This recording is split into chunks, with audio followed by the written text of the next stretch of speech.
for for all the newbies in today's call, including me, Ruchi, would you take us through very quickly the different personalities of the different planets? Yeah, so that, and then we'll talk about how they are connected to our chakras. Right. So this is beautiful. So we won't talk much about Rahu and Ketu because it's a very deep conversation, Hmm. right? And we're going to explore that a lot in the workshops, anyways. We're going to talk about the other seven planets because we are going to be associating them later with the chakras, right? Yeah. So let's talk about Saturn. Okay. Okay, Saturn is, like an old boss.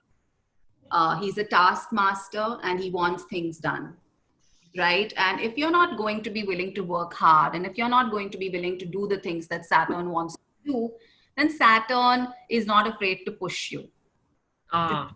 Okay. right? And that can sometimes feel hard, right? So when you understand the energy of Saturn, when you understand where Saturn is placed in your birth chart, which house it's placed in, which sign it's placed in, then you can start having a better relationship with Saturn energy within you, because this is a force of action within you, right? Hmm. You can understand that, hey, you know what, if I want to achieve something in this area of my life, or if I want to achieve something, to manifest my desires, then maybe I have to start working hard here. I have to be willing to be dedicated. Hmm. Otherwise, I'm not really going to get what I want to get. So Okay. that's the energy of Saturn. Okay. And we're going to activate all these energies today in the meditation that we're going to do together.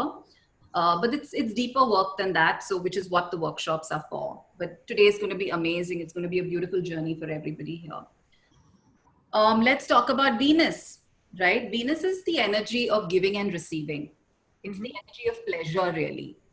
Okay. Am I willing to give and am I open enough to receive? If yes, then I can have beautiful relationships. I can have all the abundance in this world that I want, right? So, how willing are you to give and receive? And the quality of Venus in the birth chart will determine how willing you are to give and receive.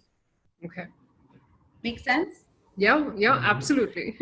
I also get what you mean by sometimes, the planet is in a particular house. It's the wrong house, but it's there because it wants us to, Wrong house. meaning like it's traditionally like, Have to change the conversation because there is no right and wrong. It's everybody's evolutionary journey that hmm, we are seeing in the birth chart.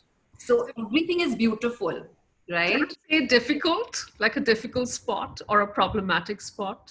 So it can be a spot that will push you to grow. Yes. Okay. All right. Okay. All So right. it will be, and if you understand that growth process, then it doesn't have to be difficult at all. Okay. And I can promise you this, which is why we work with the planetary energies to increase the vibration within us through our chakra system. So Hmm. when we start understanding these energies within us better, and they're not problematic anymore, then they're not difficult anymore. We start developing a relationship with them. They become like friends, and they're not problematic anymore. I can promise you that.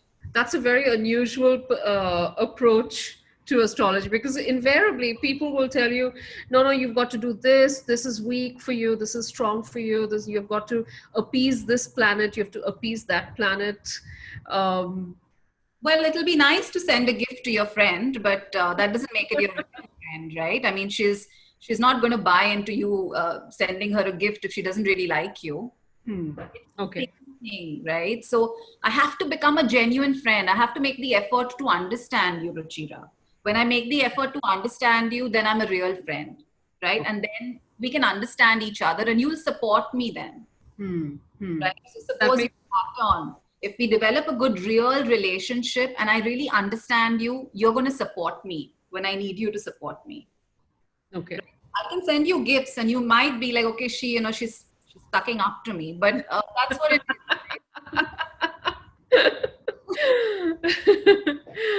Okay. Yeah, that makes sense, and that is actually a very beautiful approach to it, because it means you're collaborating with the planets. Yeah, and But that's they're how not we really grow. there. Hmm. You're not seeing them as as the other or the enemy. They are part of you, and you're collaborating with a part of you. Yes, Okay, all right. absolutely. You were telling about Venus and Right. So let's move on to the sun, right? So the sun is like the divine masculine. It's like a father figure, and it is your soul power. Really, it's your it's a healthy sense of self. So when it is strong in your birth chart, it's strongly placed. It's vibrating at a higher frequency. You're going to feel confident. You're going to feel good about yourself, right? hmm. So we're getting a lot of messages. Don't worry, I'll raise the questions. Right. So, the moon is the divine feminine. She is the divine mother, Hmm. and she's all love. She's all about forgiveness. When the quality of moon is well placed in your birth chart, then you can see the world with more love and forgiveness. So I have moon in the first house, right? And it also makes you intuitive, because the mother knows you, she knows you best, and she makes you intuitive as well. That's one of the qualities of moon as well. But you can be compassionate, you can be forgiving, you can be loving, you can you're willing to see the other as a child, right, Hmm. who's learning through the Okay. journey. So it's beautiful, right? Let's talk about Mercury, right? If you don't understand anything, just let me know. I love Yeah, yeah. so Mercury is really about our communication. It's our ability to speak the truth, but also know our truth. So it's intelligence as well. It's intellect as well. Okay. You know your truth, and are you willing to communicate your truth with ease? So that is the energy of Mercury. When it's doing well in your birth chart, Hmm. then no difficulty in that area of your life, right? So good communicators, good writers will have a very high vibration Mercury. And if you don't, then you know that one of the things you have to work on is really understanding what your truth is. What is my truth? Hmm. Who am I? What is my truth? What do I really want? All these are Mercurian things. And well, the next planet we can talk about is Mars, right? Mars is passion. Mars is, my ability to take action and for the things that I'm passionate about, for the things that I care about, right? So Mars is also like this fiery energy within you that wants to do, that wants to take action, that is inspired intuition. It's a Hmm. beautiful energy. And then Jupiter, the most magnanimous energy in you and in the sky, and is the guru. Well, in Vedic astrology, Jupiter is known as guru, because it's your inner guidance, it's your inner guru, and when you're in touch with it, you can perceive reality in a totally different way, in a wiser way, in a more open way, right? Okay. All right. And what if the quality of Jupiter in your chart is not so good? You can be really dogmatic. So I've seen that in people. They become very stubborn. No, this is right. But there's another perspective. Well, they're not willing to listen to the other perspective. So they really have to work on that. Okay. All right. We're going to find so many people resonating with the different planets, I think.